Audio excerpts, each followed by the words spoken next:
WOTV, your 7 News station in Lawton and Wichita Falls. You can count on us. This is 7 News.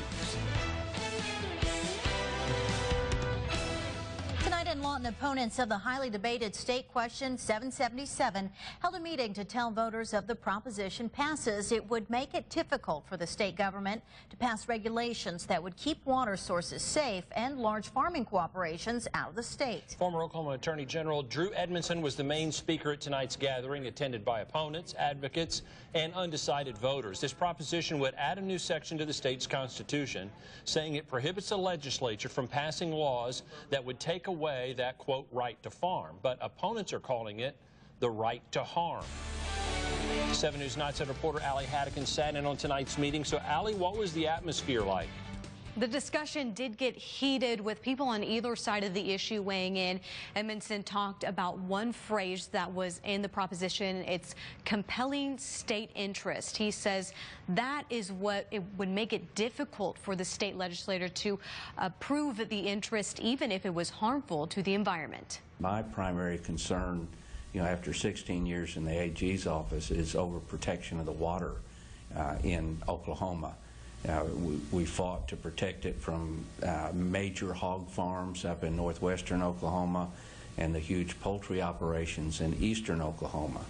Former Oklahoma Attorney General Drew Edmondson says no regulations from this state on newly developed pesticides or chemicals that large farming corporations could use in ranching or farming could be dangerous to the state's water supplies. He says that is what State Question 777 would do, and it doesn't benefit the farm next door. This is not about protecting them. It's about protecting Smithfield Farms, not your farm.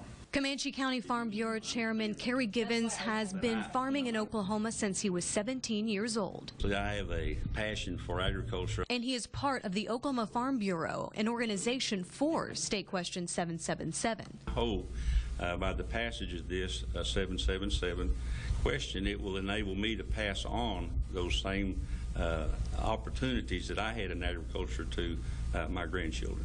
Givens says approving the state question will allow the farmers and ranchers in the state to continue their practices without any more regulation from the state government. It will not allow us to do anything more than we're already doing. We will still be under compliance with USDA, EPA, and FDA regulations.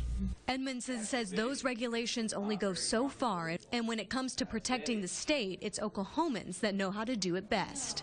This poses a risk to our water, and I will fight against it as long as I can.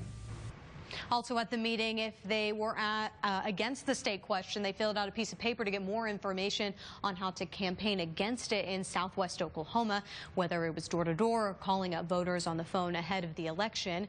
The state question 777 is up for a vote on November 8th.